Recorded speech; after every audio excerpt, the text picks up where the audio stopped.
Alors, on va enchaîner assez rapidement. Après ce moment de tonus musculaire, nous allons rentrer dans le vif du sujet avec des chiffres qui parlent d'eux-mêmes. Nous vous invitons à découvrir des chiffres alarmants relatifs au mal-être des salariés.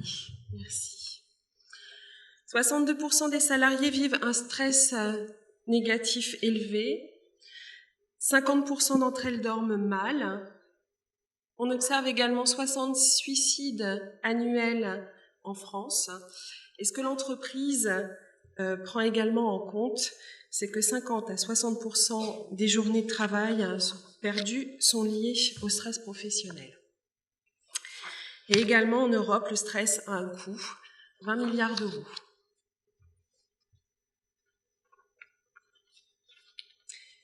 Les attentes de l'entreprise, aujourd'hui, c'est une demande à la fois curative mais de plus en plus préventive. Une attente quant à un PAC prêt à l'emploi, adaptable dans le quotidien, à tout moment. Et également des actions très efficaces et à court terme face aux contraintes horaires, mais aussi aux surcharges de travail. Alors, je vais juste interrompre 2 secondes pour revenir juste à quelques slides sur lesquels je vais intervenir entre deux, parce que effectivement, on vous a montré quelques chiffres alarmants. Donc, c'était important quand même de mettre l'accent. On s'est quand même posé la question de pourquoi on arrive aujourd'hui dans notre société actuelle à tellement à des chiffres aussi dramatiques, des problématiques de sommeil, de suicide au travail. Hein. On est vraiment dans la chaîne extrême de la situation. Ce qui nous semble essentiel à souligner, c'est la perte de sens, la perte de signifiant et la perte d'orientation.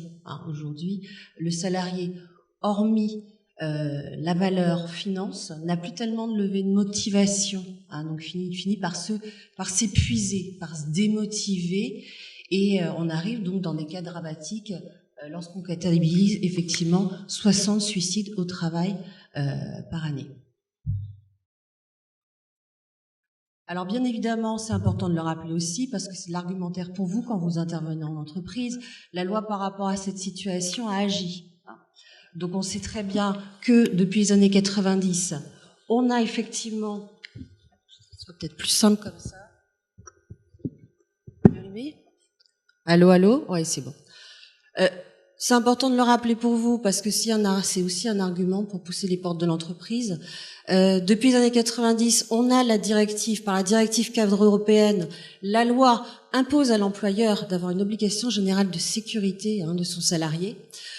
Encore en 2008 a été établi un pacte européen pour la santé mentale et le bien-être du salarié. Et puis plus récemment, bien sûr, on connaît, si vous intervenez en entreprise déjà, vous savez bien que l'entreprise de plus de 1000 salariés se doit, par rapport au plan d'action mené par l'ancien ministère du Travail, Xavier Darcos, de prendre des mesures de prévention des risques psychosociaux. Donc ça, c'est important toujours de le rappeler. Je vais y arriver avec ma zapette. Ah là, c'est bon. Alors, effectivement, par effet de ricochet, la loi l'impose. Derrière, il y a une sensibilisation qui se met en place. Donc, encore tout récemment, une étude a été menée par Les Échos auprès de 42 sociétés. Et donc, auprès de tous ces sondés, 95% des personnes interrogées affirment que oui, les comités de direction sont sensibilisés. Donc, les DRH relayent vraiment ce message. Action de sensibilisation, oui. Encore faut-il rentrer dans une démarche beaucoup plus préventive. Voilà. Donc après les attentes de l'entreprise, les demandes à la fois récurrentes et essentielles pour elle. La première, la découverte de la sophrologie, où le sophrologue a un rôle privilégié pour promouvoir la méthode en la rendant accessible et simple. Également sur la gestion du stress, des tensions, sur la récupération et la pédagogie du sommeil, et puis également sur l'optimisation de la capacité de travail pour mieux gérer son quotidien. Les champs d'application de la sophrologie, donc nous allons être dans la répétition viventielle, celle de la gestion de la pression, sur la surcharge de travail, les horaires, des délais. On observe des variations de charge de travail en dents de scie, notamment dans les services conseils, d'audit, mais aussi dans le secteur du tourisme, sur l'absorption des changements, de la nouveauté, les problèmes relationnels d'équipe, problèmes hiérarchiques, mais aussi dans le relationnel avec la clientèle.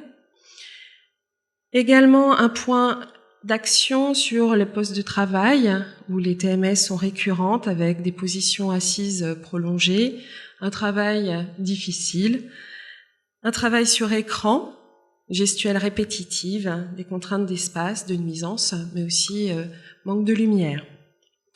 La récupération et la pédagogie du sommeil auront un impact essentiel sur ces deux champs.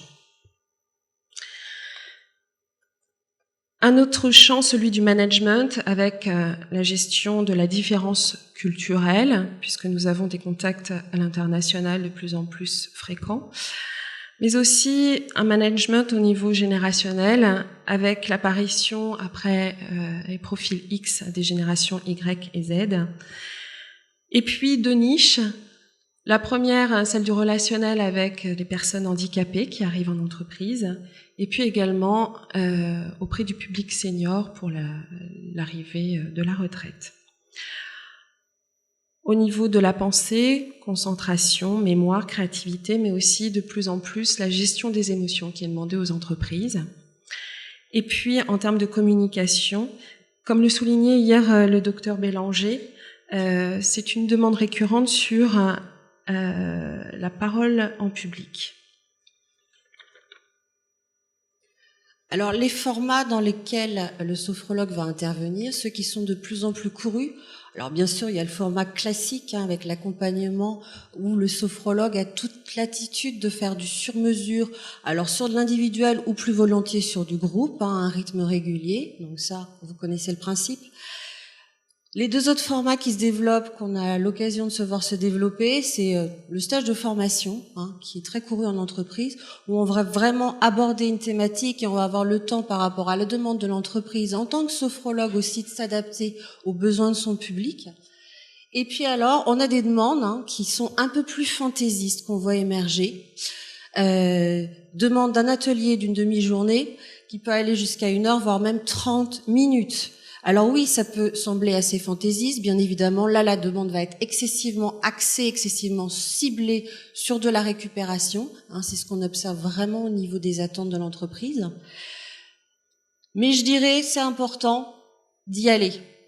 Parce que l'équilibre, j'aime bien dire, aujourd'hui, le salarié est en souffrance au travail, on ne cesse trop de le rappeler, donc il faut aller pousser les portes, et c'est déjà une façon aussi de commencer à initier quelque chose en entreprise.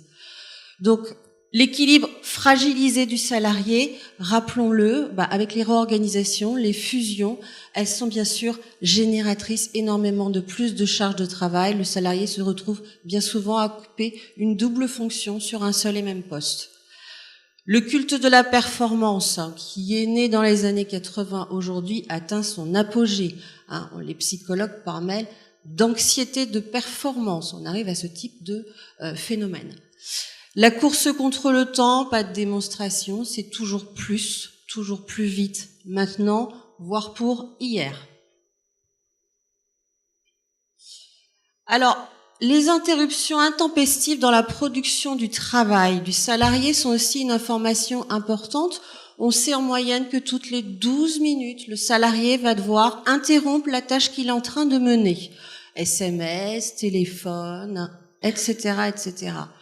C'est important de prendre en considération le fait qu'il va mettre d'autant plus de temps à se remettre en route que la durée de l'interruption pendant son travail.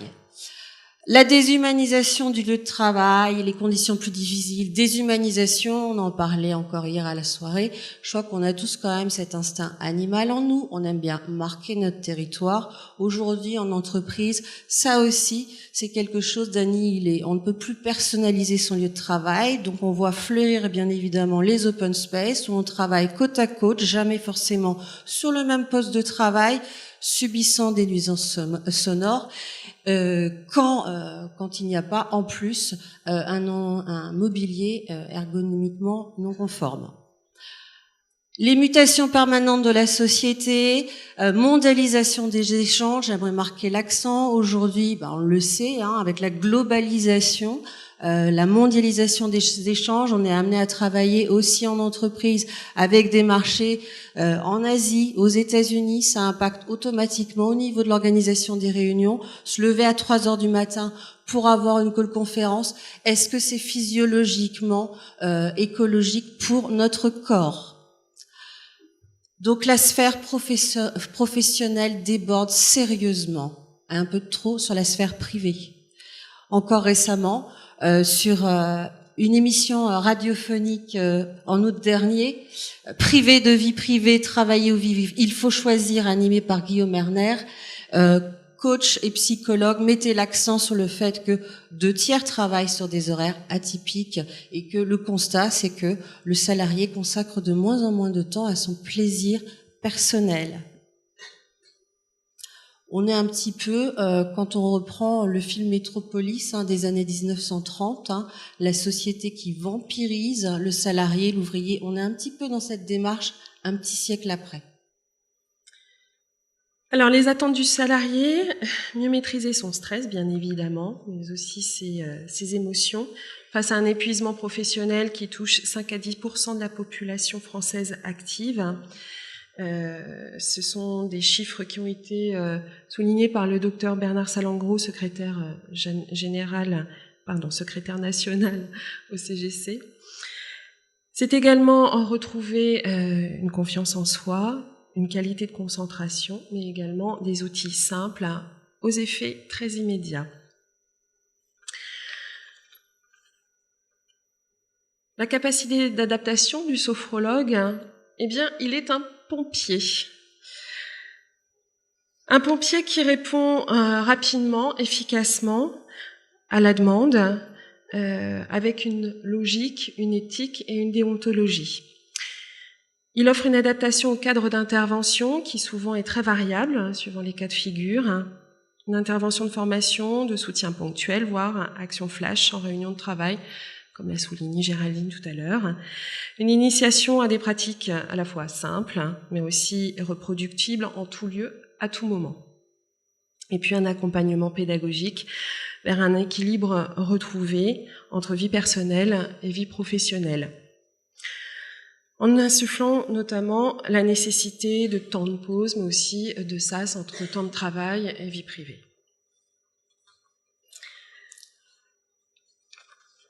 Alors, vous lisez bien, la réponse du sophrologue reste déontologiquement sophrologique. J'aimerais reprendre le joli titre du docteur Audouin, donc le directeur, le fondateur, qui n'est plus directeur, parce qu'on a repris la direction du CES. Mais j'aimerais saluer Luc Audouin au passage, qui utilise ce très joli titre, l'initiateur d'une ergonomie du travail intellectuel. La sophrologie ne perd pas son âme dans le monde du travail. Au contraire, elle trouve son vrai sens, agir pour aider les gens à maîtriser le quotidien. À côté du champ des psychologues actifs, au niveau de la relation, de l'histoire de la personne, le sophrologue va officier, lui, dans son domaine propre, le corps. On est tous d'accord. Et le corps au travail. Donc, sensibiliser à une philosophie du corps, oui, bien sûr, réapprendre à réécouter, à donner la parole au corps, pour mieux adapter une stratégie, pour libérer les tensions parfois un petit peu plus profondes, corriger les postures énergivores. Le sophrologue a toute sa latitude d'intervention dans le champ des troubles musculo-squelettiques générés par des postures qui ne sont pas toujours conformes et écologiques pour son équilibre corporel. Et puis le sophrologue va réinvestir bien sûr le champ de la sensation pour accéder à cette vivance, réhabiter son corps.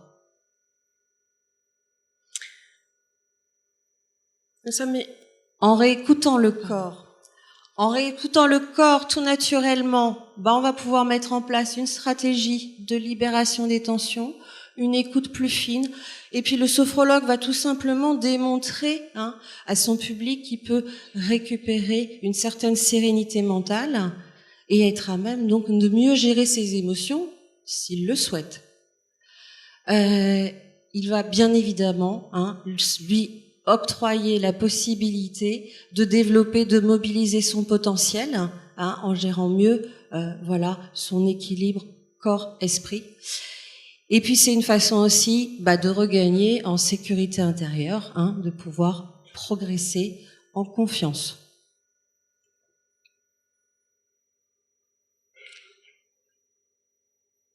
Nous initions également de l'entraînement par la répétition.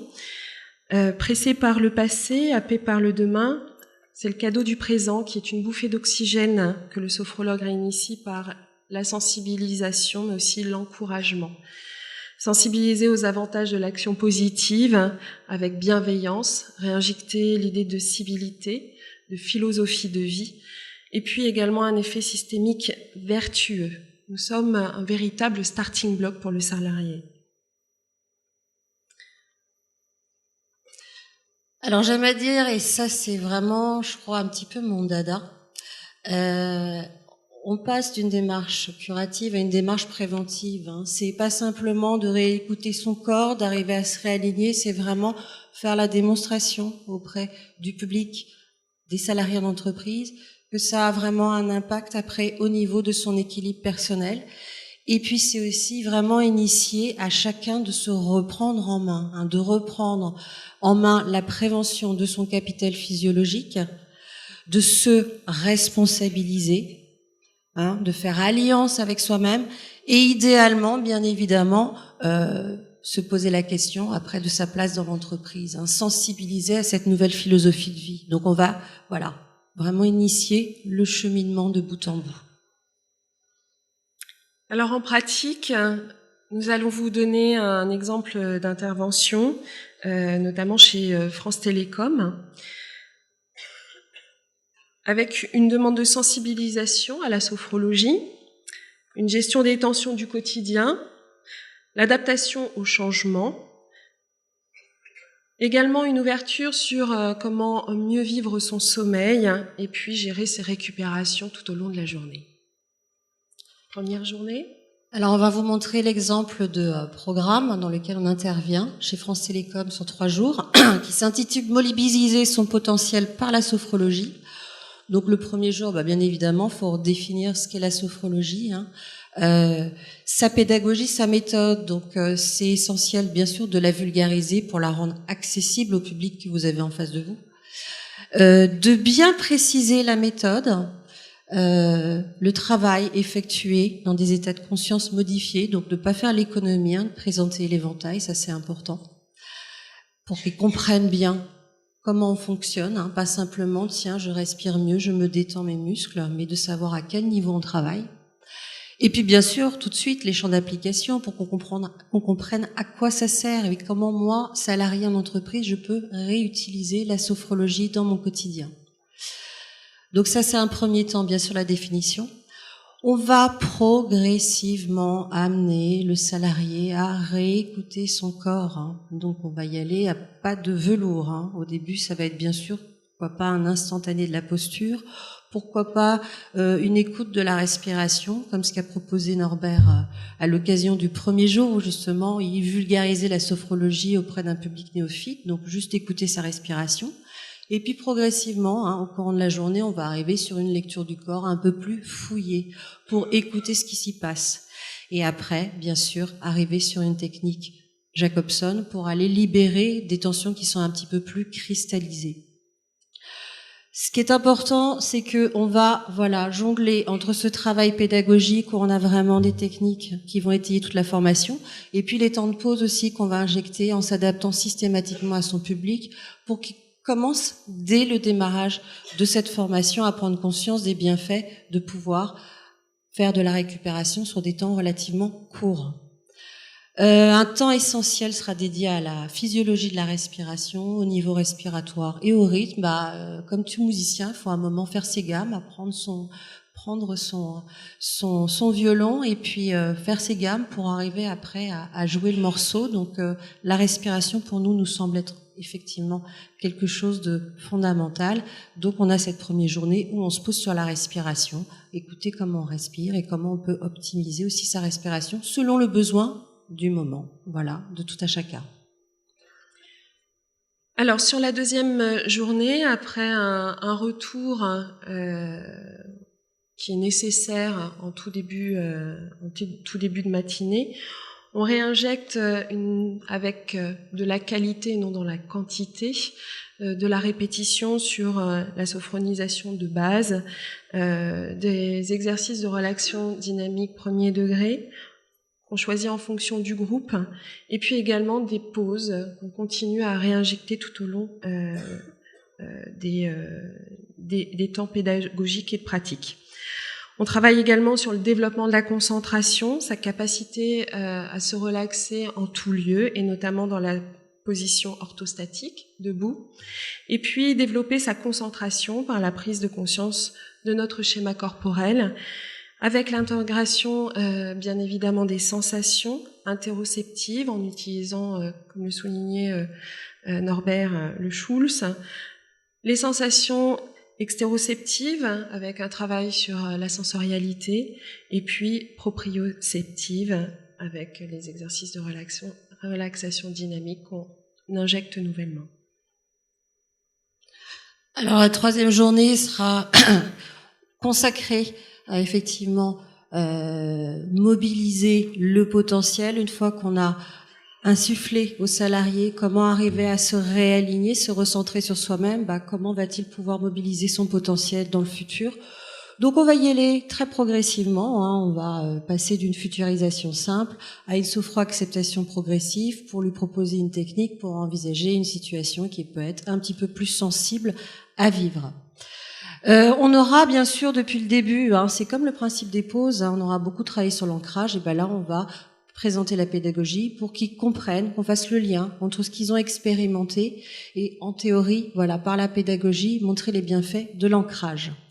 Et puis ce qui est le socle fondamental, on a un temps essentiel dédié au sommeil, parce que si le sommeil est atteint, rappelons-le, on a vu qu'il y a une personne sur deux qui a des troubles du sommeil, on rentre dans un cercle pernicieux, sommeil de mauvaise qualité, moins bonne concentration au travail, moins bonne aptitude à faire face aux situations. Donc c'est important de remettre dans cette formation ce que nous faisons, une pédagogie du sommeil, et de bien prendre en considération que le sommeil se prépare le jour. Donc voilà, on boucle un petit peu les 3 journées de cette façon. Sur un panel de plus de 500 personnes, nous avons observé que la sophrologie est révélatrice. Plus de 97% des personnes sont prêtes à pratiquer et ont apprécié la méthode. Ils ont profité de la découverte ou de la redécouverte de leur corps, de capacités mais aussi de ressources. Ça, ce sont les retours qu'ils nous donnent. L'accompagnement est nécessaire pour le sophrologue, pour motiver chacun d'entre eux à pratiquer. Il est vraiment nécessaire de répéter, on est vraiment dans ce système de répétition viventielle. Je le répète, nous sommes vraiment des starting blocks. Même si le sophrologue insiste sur l'autonomie, la responsabilité, il est important d'insuffler cette pratique et notamment de leur donner des astuces, des conseils pour pouvoir s'inviter à cette répétition. Alors Norbert nous disait, oui, mais c'est quoi votre point de vue sur le sophrologue en entreprise demain? Alors désolé, on n'a pas la boule de cristal, mais intuitivement, on va vous proposer 3 scénarios possibles. Alors le premier, on a notre code ROM depuis 2-3 ans au Pôle emploi. On voit fleurir quelques offres de travail, donc on peut espérer que la tendance va se concrétiser, que l'entreprise à minima aura un sophrologue à temps partiel de façon régulière en entreprise. Donc ça, c'est le premier cas de figure. Le deuxième cas de figure, ce sont vraiment des actions de formation d'entreprise. Par rapport au document unique, les directions des ressources humaines doivent lister tous les risques psychosociaux que peuvent subir leurs salariés et mettre en place des mesures. Donc, il y a de plus en plus des actions de formation. On voit beaucoup fleurir des semaines de santé au travail, de bien-être au travail. On est intervenu chez France Télécom, également La Poste, sur ce type de thématique. Et puis, le troisième cas de figure aussi, qui semble très probable, c'est déjà les intervenants au sein même de l'entreprise, infirmiers, psychologues, salariés qui vont potentiellement se former et donc investir le champ de la sophrologie au cœur même de l'entreprise. En même temps, l'entreprise n'étant pas que philanthrope et faisant attention à ses sous, c'est une bonne façon aussi de capitaliser sur une seule et même personne le potentiel, à des fins pour le bien-être de ses salariés. Voilà à peu près ce qu'on peut imaginer comme scénario possible. Alors, la jolie phrase de Saint-Exupéry, il faut la souligner. Pour ce qui est de l'avenir, il ne s'agit pas de le prévoir, mais bien de le rendre possible. Donc, à nous, bien évidemment, de rendre les chances possibles et de pousser les portes de l'entreprise. Voilà. Merci de votre attention.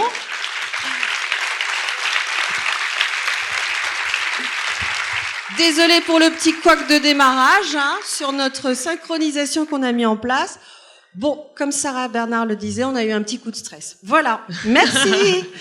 Et merci à Luc Audouin et également à Pascal Lecêtre qui ont participé à nos écrits. Merci à tous. Merci beaucoup Géraldine, merci beaucoup Clotilde.